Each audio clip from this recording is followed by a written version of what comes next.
Live mula sa GMA Network Center. 20 taon ang nakatutok. 24 oras. Magandang gabi po, Luzon, Visayas at Mindanao. Patay matapos malapit ang pagbabarilin ang 14 anyos na babae sa loob mismo ng kanyang bahay sa Talisay City, Cebu. Sa pilitan daw pinasok ang bahay ng armadong lalaki na mabilis tumakas. Isa sa mga tinitingnan anggulo ang pagkakasangkot umano sa iligal na droga ng ilang malapit sa biktima. Nakatutok si Femari Dumabok ng GMA Regional TV, Balitang Bisda. Bakas pa ang dugong tumalsik sa module ng isang grade 7 student nang pagbabarilin siya habang sinasagutan ito sa loob ng kanilang bahay sa Talisay, Cebu. Kwento ng kanyang pamangking katabi ng biktima noon, may kumatok muna pero hindi nila pinagbuksan. Pero pwersahang pumasok ang isang lalaki at binaril ang biktima sa kanang pisngi. Sabi naman ng ina ng biktima, may takip ang mukha ng sospek. Nakunuktok niyo ako sa mga bli. Patiran ko noong portahan. Patiran portahan niya. Dan kuanan. Ilan. Gidon itan? Unsay porma man sa laki daw no? Nagmasmang ko nun na. Sa lakas ng pamamaril, narinig ito ng kapitbahay ng biktima. Pero hindi na niya nakita ang mukha ng sospek na tumakbo umano sa eskinita papalayo sa crime scene. Naibuto, ma'am. Ya, mato pagbuto, ma'am, akong tinda, akong gibutang, dayon nidagan ko niya, wala na ko kabantay nga na. Pagkuhan ako, mato gitabang na mo, gisakwat sa akong anak. Ayon sa ina, wala siyang alam na kaalitan o kaaway ng anak. Kaya pinalalaliman na ng Talisay City Police ang investigasyon. We have considered maraming anggulo dito. Tingnan natin yung mga possibilities to resolve the crime. But as of now, we have a person of interest. So the investigation is still ongoing. Isa sa mga anggulong tinututukan ng pulisya ay ang illegal drugs na kinasasangkutan umano ng ilang malapit sa biktima. Tinitingnan na rin ng pulisya kung may mga CCTV ba ang lugar upang makatulong sa krimen. Para sa GMA Regional TV Balitang Bisdak at GMA Integrated News, ako si Femari Dumabok. Nakatutok 24 oras. Sinusuri na po ng Energy Regulatory Commission ang paliwanag ng 6 na power plant na nag-forced outage kaya numipis ang supply ng kuryente sa bansa. Sa isang barangay naman sa Quezon City, na-overload ang linya ng kuryente kaya nagliyab ito at nag-brown out. Nakatutok si Maki Pulido. Walang kuryente sa gitna ng matinding init, kaya nasa labas ang maraming taga-Bunag compound sa Barangay Apolonio, Samson, Quezon City. Halos walang ihip ng hangin sa masikip na iskinita. Wala nang pantaas na t-shirt ang ilang lalaki habang si Lola Rosemary sa labas na naglatag ng folding bed. Sobrang init, kaya ako nilabas to dahil hindi kami makahinga sa sobrang init sa bahay namin. Dahil yan sa pagliyab ng bahagi ng linya ng kuryente, pasado 4:00 ng madaling araw na sinundan pa ng brownout. Sa gitna ng dilim, nahulog habang pababa ng hagdan si Irma, kaya na-sprain ang paa. Sa yung kakapit ako dumulas, umikot akong pagano. Nagmamadali na po, wala nang ilaw eh. Kaya namatay na. Di ba ang lakas na ng sabog? Ang lakas na ng pagsabog. Kaya nung bumaba na ako, pinunot na nila ako. Hindi na rin nakapag-online class ang ilang estudyante tulad ni Lorraine na ubos na ang charge ng gamit na tablet. Nangihinayang po. Hindi po kasi ako nakapasok eh. Wala pong lesson ako maririnig. Tanghali na naibalik ang kuryente sa lugar. Sabi ng Meralco, overload sa linya ng kuryente ang sanhi ng problema. Para hindi maulit, maglalagay raw ang Meralco ng transformer at secondary cable. We are remedying the situation by ensuring that we repair it as soon as possible.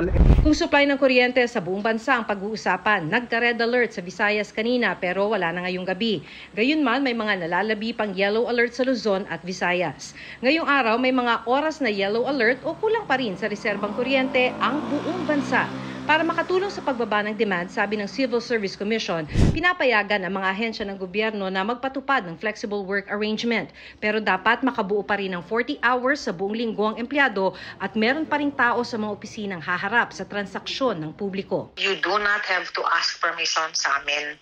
You just have to submit sa amin ano yung flexi work arrangement, internal ninyong policy.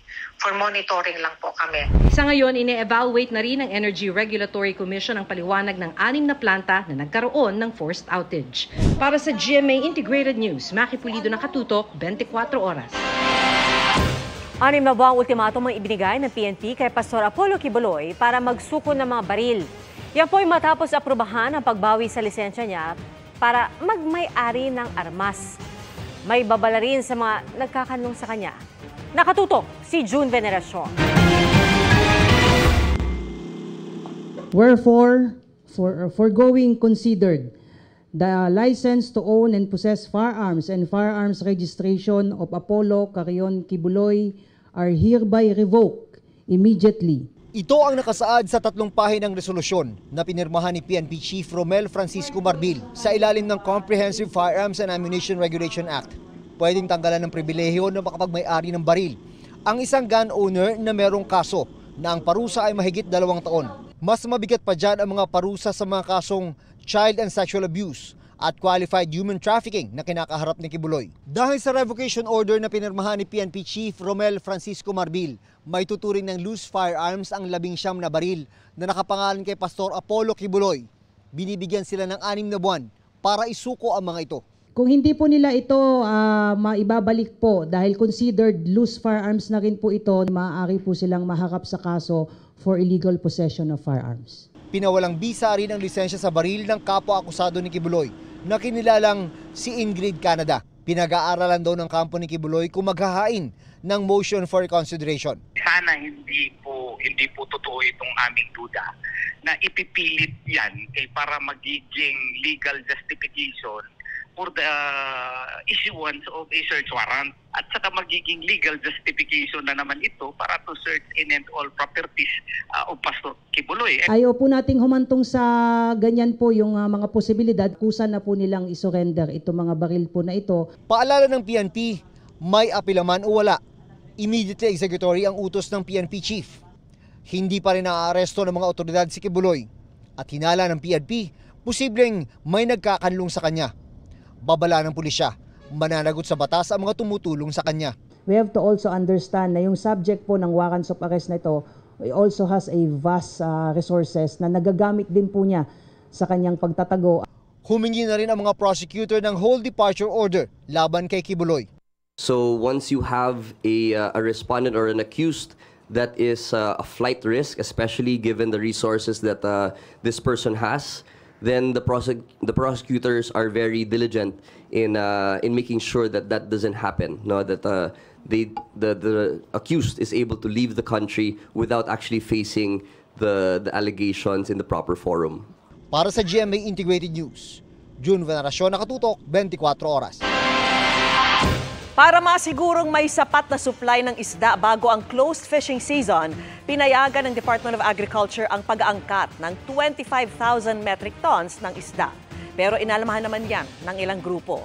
At nakatutok si Bernadette Reyes.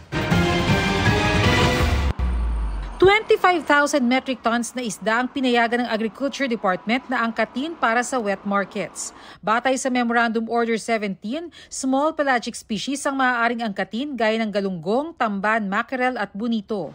Ayon sa Bureau of Fisheries and Aquatic Resources, paghahanda ito sa closed fishing season na ipatutupad mula October 1 hanggang December 31. Pinaagalawang paglalabas ng utos dahil may mga pagkakataong na-delay ang pagdating ng mga isda. Makakatulong ito para mas stabilize ang presyo kapag panahon ng closed season dahil alam naman natin na talagang magkakaroon ng gap sa supply gawa ng sarado ang ating mga pangunahing fishing grounds. Mas mababa ang inaprubahang angkatin ngayon kumpara sa 35,000 metric tons noong nakaraang taon. Ngayong open fishing season, sagana ang supply ng isda, kaya naman mababa ang presyo. Dito nga sa Litex Market sa Quezon City, 40 pesos lang ang kada kilo ng tamban. Pero sa panahon ng closed fishing season, tumataas ang presyo at ang tamban umaabot pa hanggang 140 pesos kada kilo. Ang galunggong naman, pag mahal po ito, 240, naabot po ito ng 240 kilo. Ngayon, 140 na lang. Mura ko yung imported ko. Napakamura na, mumuna lang ng 70. Pag yung walang huli, ngayon maraming isda. Sa dami ng anak ko, siyempre malaking tulong na rin po ito sa amin. Dahil hanggang doon lang naman po ang kaya kong bilihin. Imported na isda rin ang inaasahan ng mga retailers sa Marikina Public Market kapag closed fishing season. Puhunan pa lang namin noon pag October, December, wala kasi yun eh. Walang sariwa masyado noon eh. 260. Puhunan or ano po? 240 ganun. Oo. Magkano po umaabot ang retail nyo nun? 280. Pero para sa grupo ng mga mangingisda na pamalakaya, walang basihan ng pag-import ng isda at makakasama pa nila sa lokal na industriya. Kung ang dahilan natin na possible na meron tayong shortage lang supply, gumawa tayo ng programa paano natin maangkupan, no? Yung posible na magkaroon ng kulangan ng supply sa sarili nating produksyon. Tutuloy rin ang mga mangingisda sa Sorsogon at Ilocos Norte. Malulugi kami sa pangingisda namin kasi bibili ang isda namin dito, magiging mura na. Ang BFAR hindi nakikita na may negatibong epekto sa mga local fishermen ang importasyon na layong pangalagaan ng kapakanan ng mga consumer sa pamamagitan ng sapat na supply sa abot-kayang presyo. Kapag panahon ng close fishing season, unang-una, ang municipal fisher folk naman ay they can still go fishing. Ang hindi naman, ang prohibited lang naman na mangisda kapag panahon ng close fishing season ay yung ating mga commercial fishing vessel operators. Nagbigay din ng assurance ang ating aquaculture sector na magkakaroon sila ng sapat na volume din para mapunan kung ano man yung gap. Para sa GMA Integrated News, Bernadette Reyes, nakatutok 24 oras. Mahigit 100 ang tinakitan at 8 sasakyan ang binatak sa clearing operations ng MMDA malapit sa EDSA Kamuning Flyover. Paghahanda po yan sa repair ng istruktura pagdating ng Mayo. Nakatutok si Oscar Oida. Pasubo na lang daw sana ang taxi driver na ito nang maantala ang kanyang almusal ng ikinasang operasyon ng MMDA sa kinakainang karinderya sa Barangay South Triangle sa Quezon City. Ito nga, kakain pa lang ako. Bumaba ako, nagpart na ako, biglang dumating. So nandito ako ngayon para kumain lang. Wala naman ako magagawa, talaga no choice naman tayo. Ang mga gamit ng mga karinderya sa lugar, pinagkukuha. Kasi ang alam ko pa, basta may daanan lang, di ba? May daanan ng tao. Kasi sabi lang kasi sa amin, ang illegal lang is yung maharangan mo yung daanan ng tao. Pero paliwanag ng MMDA, kailangan i-clear natin yung mga tindahan sa sidewalks. Kasi kahit na hindi sila nakakahinder dun sa traffic flow, kapag huminto yung mga kakain sa kanila, mag-i-illegal park na po ito sa kalsada. Pinunterya din ng MMDA Strike Force yung mga gagamiting alternatibong daanan. Oras na umpisahan ang pagkukumpuni sa southbound lane ng EDSA Kamuning Flyover simula Mayo 1. Animoy exodus tuloy ng mga food stall ang nangyari. Makaraang paalisin ng mga ito sa lugar. Maswerte pa nga daw sila kung tutuusin. Yung mga wala kasing bantay, pinaghahatak. Ang aling ito, huli na nang malamang nakuha ang kanyang tindahan. Nasabihan naman kami kayo ng maga, hindi naman akala na bibigla sila rito. Wala rin kawala ang mga illegally parked na sasakyan, mapamotorsiklo o kotse, tinikitan. Umabot sa 105 ang natikitan, 8 ang binatak. Naging maganda naman yung operations natin today dahil wala tayong masyadong nakuhang mga illegally parked vehicles. Samantala, pinag-aaralan na ng MMDA ang iba pang alternatibong ruta para maibsan ang inaasahang epekto sa trapiko ng repair sa flyover. Well, for sure, makikita natin yung tunay na epekto nito sa May 1. Kaya mag-schedule kami ng pagbisita sa lansangan after May 1. Sa operasyon naman ng Special Action and Intelligence Committee for Transportation o SAIC ngayong araw, isang ambulansya ang sinita matapos dumaan sa EDSA busway kahit walang pasyente. Para sa GMA Integrated News, Oscar Oida, nakatutok 24 oras. Sa gitna pa rin ng napakainit na panahon, bigla namang inulan ang ilang lugar sa bansa at may namuupang buhawi. Ang paliwanag po ng Pag-asa, alamin sa pagtutok ni Mark Salazar. Ang weird nga naman itong mga nakalipas na araw na habang pumapalo sa dangerous level ang heat index sa ilang lugar, kakaulan lang po. Bay biglang uulan naman sa iba. Halimbawa, naranasan sa ilang lugar sa Cavite, Bontoc Mountain Province at Kasiguran, Aurora. Sa Cotabato City nga may mga binahapan itong Miyerkules.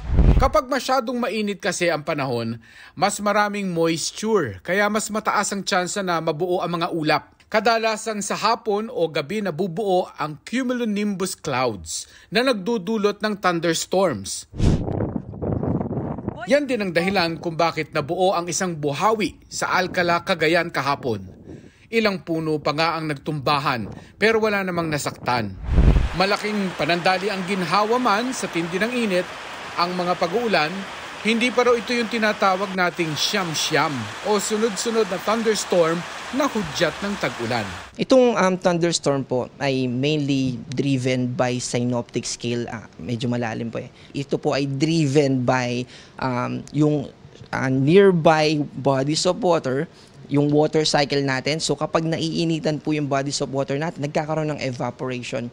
Yung updraft na yun or yung evaporation na yun, at kapag nag-accumulate yung mga evaporation na yun, yung vapor, yung water content na yun na nag-evaporate from bodies of water, maaari po siyang mag-develop into thunderstorm. Huling bahagi ng Mayo o unang bahagi ng Hunyo pa ang southwest monsoon o tag-ulan, kung yan man ang hinihintay mo. May mga ginagamit po kasi tayo na criteria bago natin masabi yung southwest monsoon na. Kapag umulan na ng at least 5 millimeters, bali titingnan natin doon yung dominating, yung dominant patterns ng winds.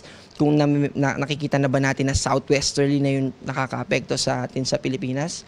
Ang dapat daw munang paghandaan ay yung sagad ng tag-init sa Mayo kung saan inaasahang papalo hanggang 50 degrees Celsius ang heat index. Recently, nasa 42 to 45 po naglalaro, and then ngayon po ay umabot na po tayo sa 47 degrees Celsius na heat index. It means na as expected po, we are experiencing na mas tataas na temperature and heat index as we approach the month of May. Pero sa tanong na anong mas gusto mo, tag-init o tag-ulan? Sagot ng ilan naming nakausap. Gusto ko maulan o mainit kasi makakapaghanap buhay ako. Pag maulan hindi, kasi nagsiservice po ako naggugupit Pag binabaha talaga dito, pag maulan, pag malaking ulan. Diyan, sa tabing ilog. Malaking abala. Maulan po. Kasi mas mararamdaman po natin yung lamig ng panahon and mas mapapreskuhan po tayo. Depende po siguro kung ano yung po yung pangangailangan ng mundo natin. Pero sa mga estudyanteng tinanong ko, mas okay sa kanila ang mainitan kaysa maulanan. Like ganito, may classes pa rin po kahit papalo sa panghapon. Unlike na maulan na, suspended po lahat ng klase, pati pang umaga and panghapon. Di ba po sa atin pong mga tao, normal pong tamarin pag umaga tas umuulan, parang nawawalan ka po ng motivation ang maging productive. Para sa GMA Integrated News, Mark Salazar, nakatutok 24 oras. Nadagdagan pa ang mga lugar sa bansang nagdeklara ng state of calamity dahil sa lumalaking pinsala ng El Nino. May mga ikinakasarang hakbang para riyan ang gobyerno. Nakatutok si Von Aquino. Dahil sa tagtuyot na dulot ng El Nino, isinailalim na sa state of calamity ang probinsya ng South Cotabato, 5 bayan ang pinakatinamaan at mahigit 200 milyong piso ang halaga ng pinsala. Mahigit 8 milyong metriko tonelada naman ang bigas, mais at iba pang pananim ang apektado ng init sa Zamboanga Peninsula. Tinamaan din ang mga taniman ng kape at rubber sa Zamboanga, Sibugay Province. We have a production loss of about 238,499,000. Natuyo na rin ang imbakan ng tubig ng mga magsasaka sa barangay San Pablo, San Nicolas, Ilocos Norte. Gayon din ang mga taniman ng ampalaya sa barangay Binatagan ng Ligao City, Albay. Sobrang init. Talaga ganyan. Wala tayong magagawa. Para matugunan ang epekto ng El Nino, magkakasa ang DSWD ng Project Lawa at Binhi Training. Tuturuan nito ang mga katutubo, magsasaka at mangingisda na gumawa ng small farm reservoir o malalawang imbakan ng tubig, pati communal garden at farms. Bukod sa magkakaroon sila ng sarili nilang source ng tubig, makakapagtanim sila sa paligid ng kanilang mga lawa. Hindi na sila gagastos ng gasolina para doon sa pump. Hindi na sila gagastos pambili ng water pump. So, hindi na sila gagastos ng mga gamit na para dyan. Ilulunsad yan sa ilang piling lugar sa Eastern Visayas. May hiwalay pang cash for work training program na ikinasa na sa Santa Maria, Bulacan. Para sa GMA Integrated News, Von Aquino, Nakatutok, 24 Oras. Reading is important para kay Kapuso Primetime Queen at mommy of two na si Marian Rivera. Kaya naman na-enjoy niya ang pamamahagi ng mga libro kasama pa ang co-star sa My Guardian Alien. Yan ang chika ni Nelson Canlas. Happy ang mommy heart ni Marian Rivera dahil personal siyang tumulong sa pamamahagi ng ilang libro sa Book Nook project ng National Book Development Board of the Philippines. Mapupunta ang mga aklat sa mga reading corner ng ilang provincial library. As a mom, batid daw ni Yan ang importance ng reading habit lalo na sa mga bata. Nakakatuwa kasi bago talaga magsimula yung soap, sinabi talaga nila sa akin na gagawa sila ng libro para sa mga bata, para mayroong mapupulot na aral. Kasi alam natin ngayon na mga bata ngayon bihira na magbasa. So dahil dito ini-encourage uli natin yung mga kabataan na magbasa uli ng libro. Game na game ding nakijoin ang My Guardian Alien co-stars niyang sina Gabby Concepcion at Rafael Andicho. Kasi masaya po ako kasi parang yung mga bata makikita nila, uy, ito yung binabasa ni Doy sa My Guardian Alien, kaya matutuwa po sila. Umaasa ang cast ng My Guardian Alien na sa pamamagitan ng libro ng kanilang ipinamahagi, mas marami ang mag-e-enjoy at matututo tungkol sa pagkakaibigan na walang pinipiling anyo o lahi. Tulad ng sa libro, ito rin ang mapupulot na kwento sa My Guardian Alien. Merong isang elemento dito na ipapakita natin, ang relationship ng isang kaibigan sa pamilya. Dahil ang isang kaibigan ay pwede ring maging pamilya. Nelson Canlas, updated sa Showbiz Happenings. Bukas ng ekonomiya matapos padapain ng pandemya. Pero dahil sa mahal ng bilihin, hindi pa bumabalik sa dati ang paggastos ng mga Pilipino, hindi tulad ng ibang taga-Asya. Nakatutok si EJ Gomez. Si Hana aminadong may pagkagastador. Travel dito, travel doon. Noon yon, iba na raw sa ngayon. Pero pagdating sa mga bilihin, sobrang mahal na. Magkano na lang pag nag-grocery ka, talagang ubos pera mo. As a single mom po, nagpapaaral pa ako ng anak, may bills and rent pa. Katunayan, ang kita niya sa pagiging online teacher, kailangan dagdagan ng kita sa ibang racket para sumapat sa panggastos. Kaya nagdadagdag ako sa live selling, sa mga benta-benta. So, minsan kumikita ako a month ng 5,000 or 3,000. Pero kailangan pa rin niyang tipirin, kaya ekis na muna sa budget ang mga dati niyang luho. Dati, pack na pack yung mga eyelash, magkakape ka, magmi-milk tea, pag gusto mo magki-craving ka, wala na. Timpla na lang, 3-in-1 na lang sa bahay. Isa lang si Hana sa maraming Pilipino na nag-a-adjust ng mga napagagastosan at sumasalamin sa report ng Moody's Analytics na may epekto ang inflation sa pagbawi sana sa epekto naman noon ng pandemya sa Asia Pacific. Bukas naman na ang ekonomiya, di ba? Mula sa mga malls, pati transportasyon, wala ng mga restrictions. Pero ayon sa Moody's, wala pa ring big shift o pagbabalik sa dating sigla ng paggastos ng mga Pilipino. Sa katunayan, Pilipinas daw ang isa sa mga bansa sa Asia na hindi pa bumabalik sa pre-pandemic level ang paggastos ng mga tao sa mga serbisyo. Ayon sa isang ekonomista, posibleng isa sa mga nakabawas sa paggastos ng mga Pilipino ang work-from-home setup ng marami kahit wala ng pandemya. Nabawasan yung mga taong lumalabas in a given day. Yung mga namamasahe, nagbabayad sa mga pamasahe, iba-ibang mga mode of transport, no? Ano yan, di ba? Bus, jeep, train, and tricycle, etc. Mga motor, yung mga TVNS, taxi. So, nabawasan yun, no? Tapos, ano rin, yung siyempre, pag nasa labas sila, kakain sila sa labas, mamimili sila. At yung iba pang gastusin, no? Yun ang nakabawas din. Pero may pag-asa sa turismo dahil ang dating ng mga dayuhang turista, inaasahang babalik sa pre-pandemic level. Hindi pa talaga tayo balik na balik doon sa pre-pandemic. Pero lumalapit na, yun yung importante. Para sa GMA Integrated News, EJ Gomez, Nakatutok, 24 Oras.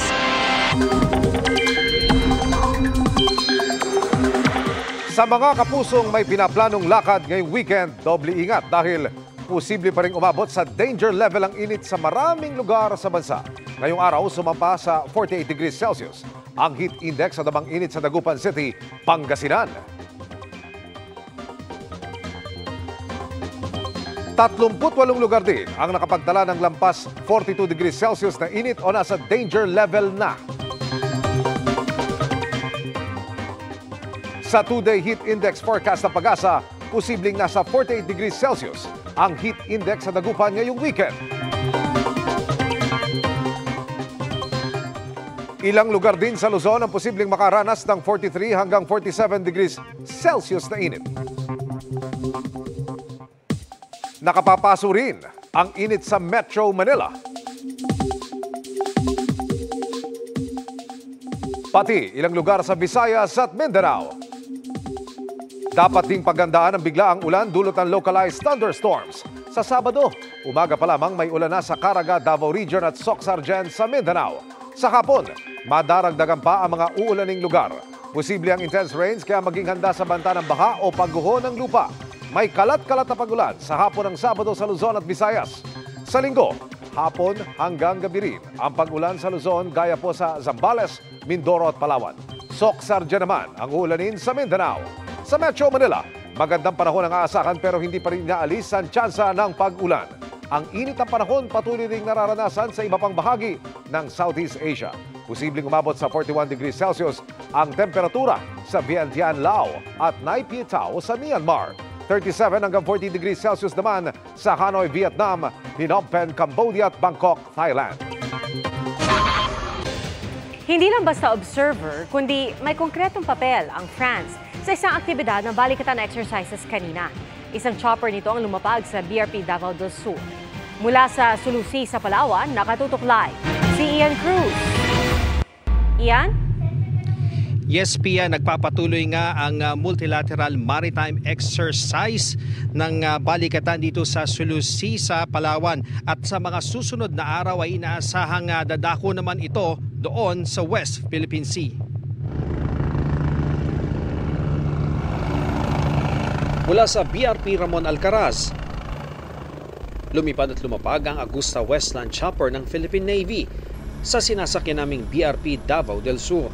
Simulation ito pagsasanay sa dapat itong gawin kung may casualty o sugatan na kailangang ilikas.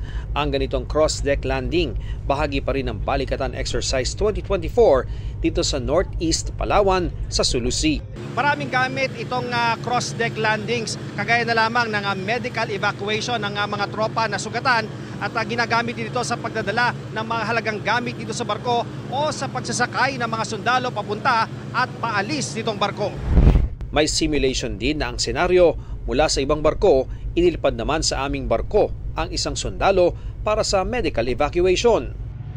Sa unang pagkakataon, ang Airbus helicopter naman mula sa French frigate na Vendémiaire nag-touch and go sa BRP Davao del Sur. Pagsasana ito sa pagtanggap ng air assets mula sa ating mga kaalyado. Kailangan mahasa yung ating flight deck crew and ating helicopter control officer, at the same time yung bridge natin for the synchronized movement ng aircraft at the same time ng ating barko.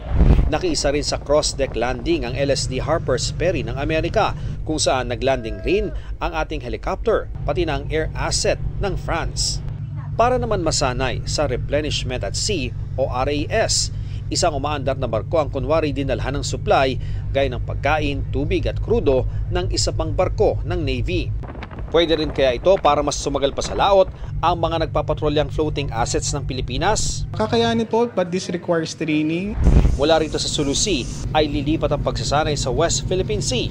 Isa sa gagawin sa labas ng 12 nautical miles na territorial waters ng bansa, ang maritime search and rescue. How to help yung mga nangangailangan, especially at sea. Maraming pagkakataon na nakatanggap ng radio challenge sa mga barko ng Pilipinas mula sa China, pero hindi naman daw ito magiging hadlang para ipagpatuloy ang maritime exercise. The exercise is not about any foreign aggressors or kung sino man yung mga threats na meron tayo sa West Philippine Sea.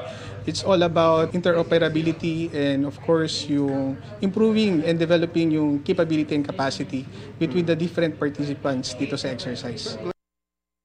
Pia, tila patikim pa lamang yung cross-deck landings na yan kanina sapagkat inaasang bukas ay magpapatuloy pa yung pag-iensayo sa kasanayan na yan. Yan muna ang latest mula rito sa Sulu Sea sa Palawan. Balik sa iyo, Pia. Maraming salamat, Ian Cruz. Good news po sa mga biyahero sa Batangas Port. Bukas na ang pinalaking passenger terminal building na inaasahan ding makatutulong sa turismo. Nakatutok si Paul Hernandez ng GMA Regional TV, Balitang Southern Tagalog. Paano na lang kung sa gitna ng sobrang init, may datatnan pang pila sa labas ng pantalan ang mga pasahero? Matutuldukan na yan dito sa Batangas Port dahil sa expansion ng Passenger Terminal Building o PTB nito. Ang dating 2,500 seating capacity, higit pa sa tripling ngayon at nasa 8,000 na. Mismong si Pangulong Bongbong Marcos ang nagpasinaya niyan kanina. This increases the Batangas Port's annual passenger capacity from 4 million to 12.8 million. The Port of Batangas Passenger Terminal Building has a multi-level car storage facility that can take on 13,000 vehicles. Sa lawak nitong 1.5 ektarya, ito na ang pinakamalaki at pinakamodernong pantalan sa bansa. May dagdag na 2 ticketing zones. Tamang-tamang dahil gateway ang Batangas Port sa ilang tourist spots tulad ng Puerto Galera. Good for tourists. Lalo yung Pilipinas, yung tourism po yung target na di ba? One of the mas tumalakas. Mas maraming manlalakbay ang mahihikayat na bumiyahe dahil sa modernong pasilidad tulad na ito. Dahil fully air-conditioned, maginhawa na ang paghihintay.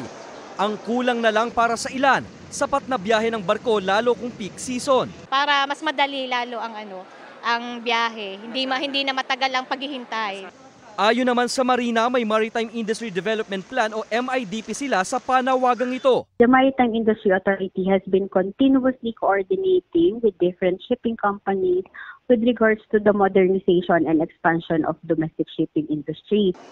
Mula sa GMA Regional TV, Balitang Southern Tagalog at GMA Integrated News, Paul Hernandez, nakatutok 24 oras. Patuloy nating tutukan ang problema sa daloy ng trapiko sa Chino Roces Extension. Tinutukan yan ni Darlene Kai. Kaliwat kanan ng no parking sign sa Chino Roces Extension sa bahagi ng Taguig City. May towing zone sign pero may mga sasakyang illegal na nakaparada sa magkabilang bahagi ng kalsada. Kaya hindi madaanan ng ilang parte ng designated bike lane. Meron ding ilang vendor sa kalsada.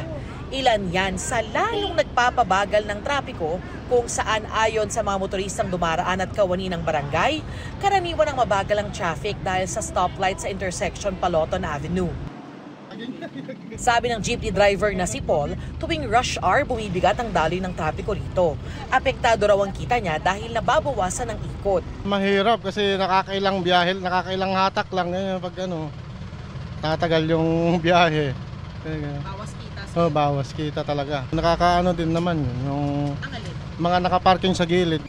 Hanggang umaga, ilang sasakyan pa rin ang nakaparada sa kalsada at mga nagtitinda sa gilid.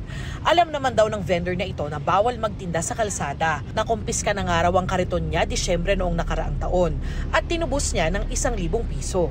Mangiyak-iyak din kami sa puna namin yun. Mahirap talaga yung kalagayan namin ngayon. Dahil? Kaya utang yung punan, binibantalan namin yung mga puso. Pag mayroon yung mga puso, naalis na lang. Meron ding sa kalsada mismo nagka-car wash dahil wala raw silang mapwestuhan. Pag maluwag, pwede naman. Pag hindi naman na kami nag-ano. Tigil muna kasi papansin din namin na hirapan din makadaan yung Sabi ng mga kawani ng barangay na nakakasakop dito, pati na rin yung traffic enforcers ng LGU, lagi naman daw may nagbabantay dito. Yun nga lang, kapag nalingat sila, bumabalik uli dito yung ilang iligal na nakaparada sa kalsada. Kanina, isa-isang sinita ng Taguig Traffic Management Office ang mga sasakyang nakaparada o naka-standby sa gilid ng talipapa. Hindi na kasi madaanan ng isang lane sa bahaging iyon ng Chino Roces Extension. May sinita ring police mobile. Tumutulong din daw sa pag-monitor ang barangay. Sabi ng barangay, karamihan sa mga nakatigil na sasakyan sa bahagi ng talipapa ay may binili, susundusan na malengke o nagde-deliver. May mga nagtitinda naman na sa kalsada raw pumupwesto at lagi nilang sinisita.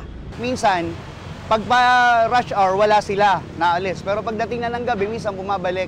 Yung lesson na yung traffic, ni na ganun ka tindi yung traffic, yun na yung time na bumabalik din sila. Minsan, napagsasabihan pa rin. Dahil syempre, may mga dumadaan pa rin sa gabi. Ang nagiging kwan lang naman doon, nakikiusap. Syempre, yung iba kasi, kailangan din naman daw nila ng pangkain. Ang barangay naman, we just have to explain to them na bawal. Tumanggi munang magbigay ng pahayag ang Taguig LGU. Para sa GMA Integrated News, Darlene Kai, Nakatutok, 24 Oras. Pinag-aaralan na rin ng ilang pribadong kumpanya ang 4-day work week dahil sa matinding init ng panahon. Ang DOLE ay nagpaalala rin sa mga employer na tiyakin ang kaligtasan ng kanilang mga manggagawa. At nakatutok si Chino Gaston. Para sa mga arawan ng sahod, kahit tirik ang araw, kailangang kumayod. Damang-damang init niyan ng mga construction worker. Makakapigto, siyempre, sobrang init. Pinapasilong din pag talagang hindi kaya. Sanay na po, basta uminom po ng maraming tubig. Climate change ang sinisisi ng mga eksperto sa sobrang init ngayon at ang epekto nito sa mga manggagawa kinikilala na ng International Labour Organization.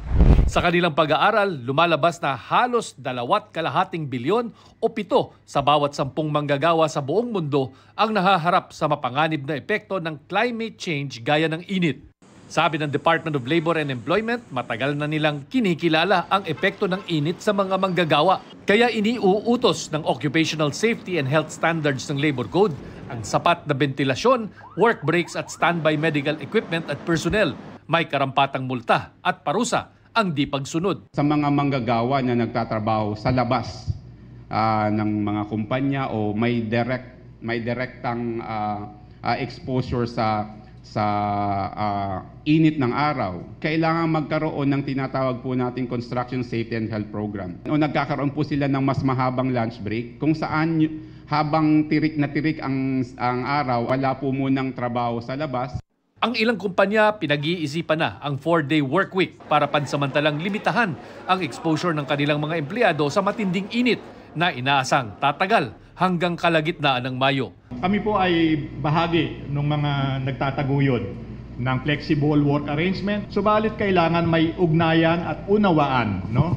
Ang manggagawa at saka yung namumuhunan kasi hindi pwedeng lahat ng working arrangement minamando o iniubliga ng DOLE o ng pamahalaan. Bukod sa proteksyon sa mga manggagawa sa ilalim ng batas, tiyakin din na palaging umiinom ng tubig, may sapat na pahinga at umiwas na mabilad sa araw ng matagalan. Para sa GMA Integrated News, Chino Gaston, Nakatutok, 24 Oras.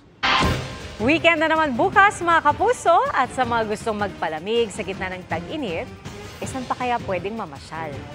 Nakatutok live si Maris Amali. Maris? Pia, karaniwan ng puntahan o takbuhan ang mga mall para sa mga nais magpapresko, lalo na ngayong sobrang init ng panahon. Pero paano kung sawa na kayo sa mga ito? Don't sweat mga kapuso, I got you.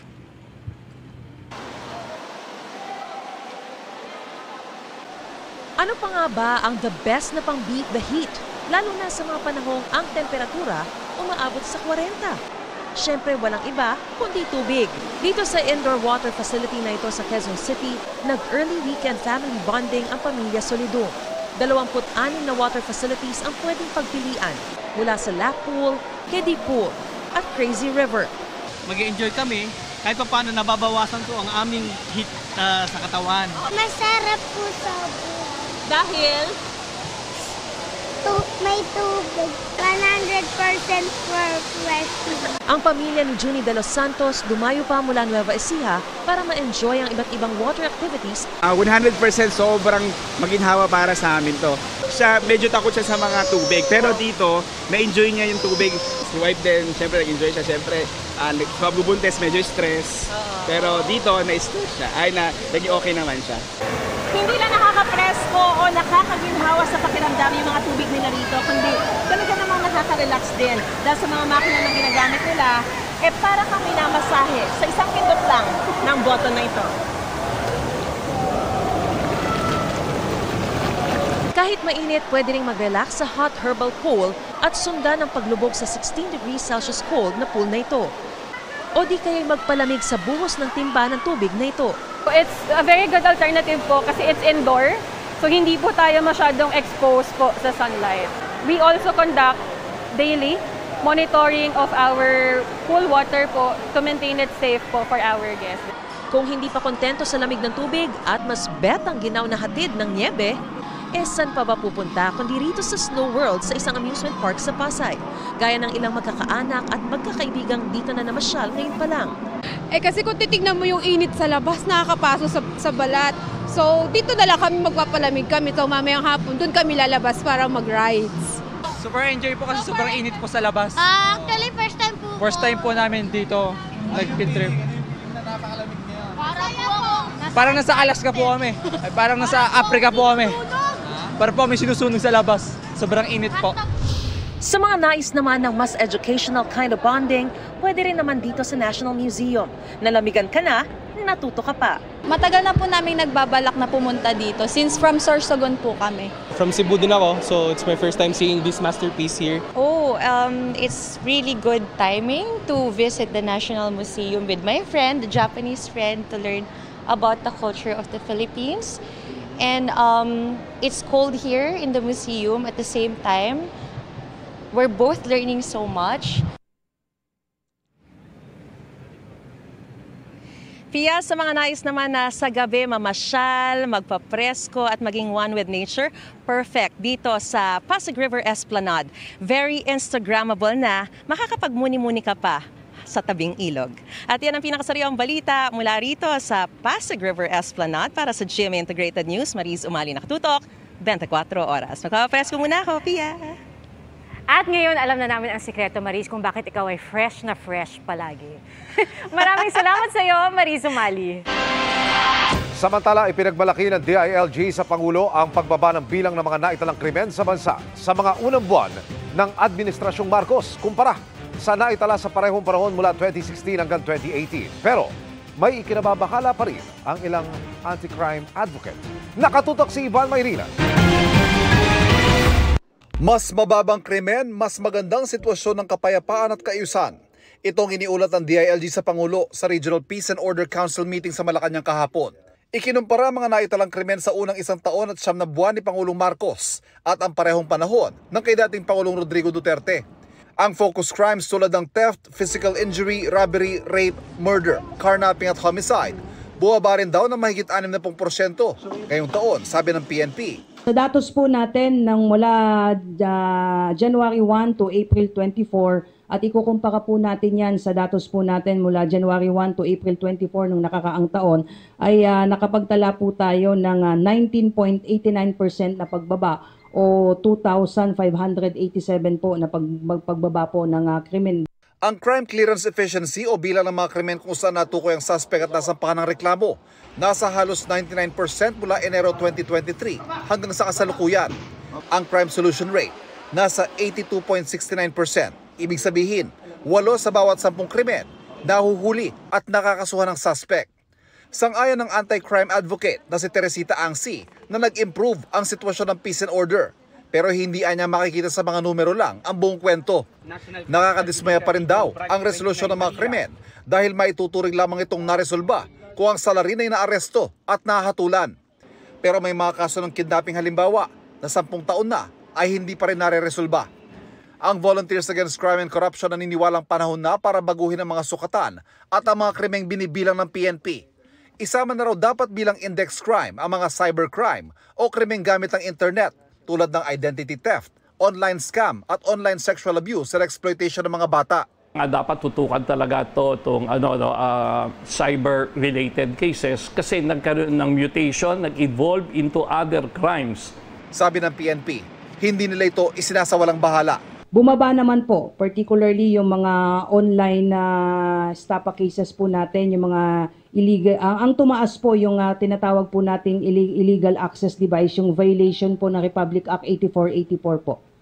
Then yung computer-related identity theft po ay base po dito ay bumaba din po ng around 6.42%. Pero ang pinaka top 3 pa rin po na prevalent internet-related incidents po ay yung online na scamming pa rin po, yung investment scam at saka yung debit and credit card fraud. Para sa GMA Integrated News, Ivan Mayrina nakatutok, 24 oras.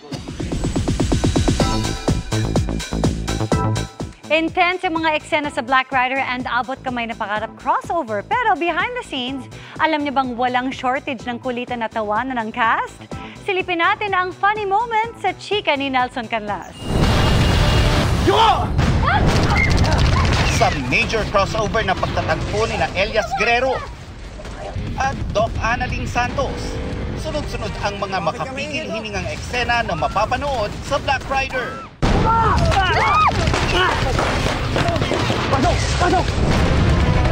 Double the pressure rin nang subukan ni Doc Analing na pigilan ang bleeding ni Elias habang hinahabol sila ng mga armadong lalaki. Pagbigyan mo na ako, Doc. Kailangan ko mapatay itong mga to. Huwag nang matigas yung ulo mo! Wala ka nang ang dugo eh!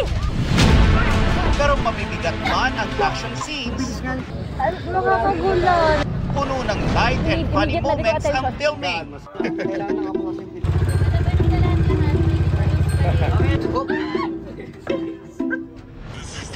At ano? Eto pa nga emergency. Pagbubudots ni Doc Analing at Elias.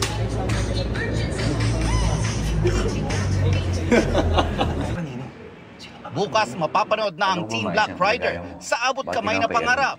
Elias, may iba kasing findings yung doktor sa kanya eh. Pero ang seryosong eksena na ito, sino yung doktor ni Pretty? alam nyo bang di lang isang beses kinunan, si Ruro Madrid kasi di maiwasang matawa sa karakter ni Empoy. Na nagagamot sa mga utak yung neurosantos. Neurosurgeon? Oo, Neuro Santos. Santos! Pati si Herlene Buto, laugh trip din. Yun! Magaling siya sobra. At saka ano siya, mabait siya. Tapos ano siya, yung lagi siyang, ang sipag niya, lagi niya kami inaasikaso at ang puti yung ngipin. Oh my God. At gaya nila, si Jillian Ward na naka-eksena si Empoy.